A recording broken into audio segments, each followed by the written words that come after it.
You know the Rockefellers, you know the Rothschilds, you know the Waltons and the Kochs and the Bezos family and every other name that gets dropped whenever someone wants to talk about generational wealth.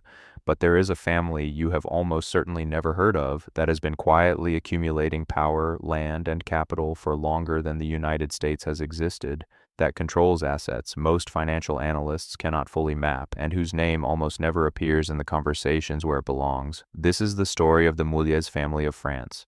And why the wealthiest family most of the world has never heard of might also be the most interesting study in how money actually compounds across generations. Start in the north of France.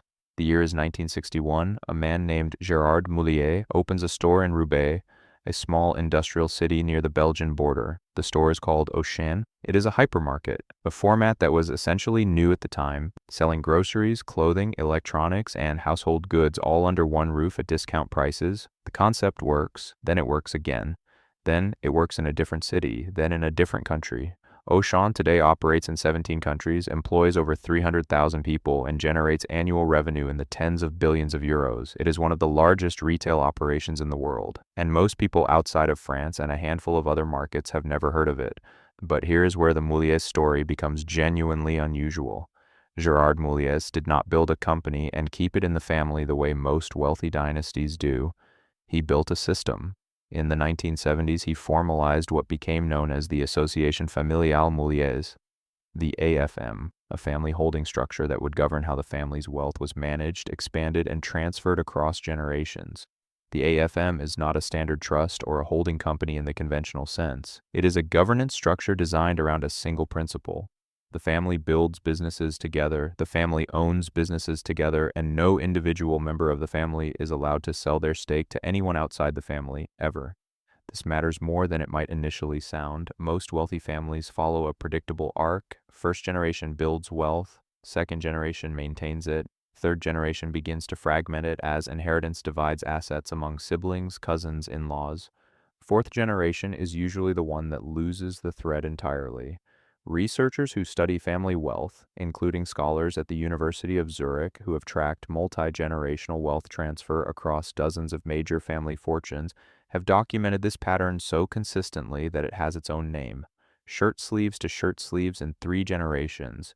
The Mulliez family built a structure specifically designed to prevent exactly that. The AFM operates with approximately 800 family members as of the most recent estimates. Those 800 people collectively control somewhere between 40 and 100 billion euros in assets.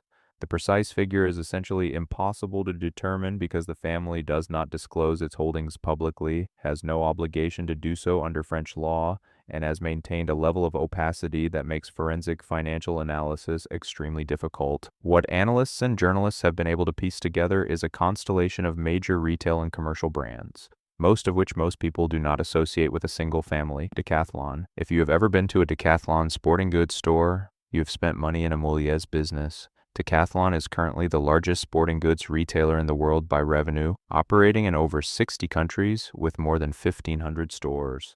It was founded by a member of the Mulliez family in 1976 and has remained under AFM control ever since. Leroy Merlin. If you have visited a home improvement store in France, Spain, Italy, Russia, Brazil, or a dozen other countries, you may have shopped at Leroy Merlin, another AFM-controlled business that competes directly with Home Depot and B&Q in its respective markets. Boulanger, one of France's largest electronics retailers. AFM Kiabi, a major low-cost fashion chain across Europe. AFM Norato, one of Europe's largest automotive service and parts chains.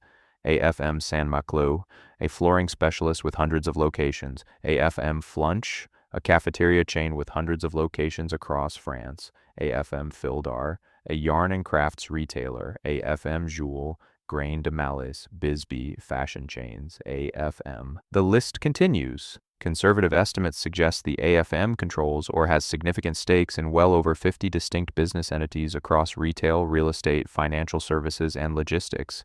The combined workforce across all Mulliez-affiliated businesses is estimated at somewhere between 600,000 and 700,000 people worldwide, which would make the AFM one of the largest private employers on Earth, a distinction it holds without most of the world knowing the family's name.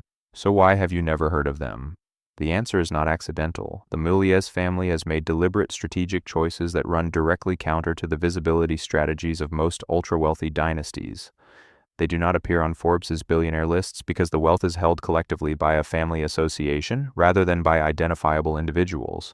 They do not hold press conferences. They do not give TED Talks. Individual family members do not routinely appear in financial media. The family has a saying, reportedly a core principle of the AFM, that translates roughly as the family serves the business, not the other way around. Ego, personal celebrity, and public recognition are understood to be threats to the structure, not rewards for success. This philosophy creates a fascinating paradox. In an era where the wealth of the ultra-rich is more visible than ever, where billionaires launch rockets and buy social media platforms and name stadiums after themselves, the Mulliez family has accumulated what may be a comparable level of aggregate wealth by doing the precise opposite. They built unglamorous businesses, hypermarkets, sporting goods, stores, flooring shops, automotive service centers, cafeterias.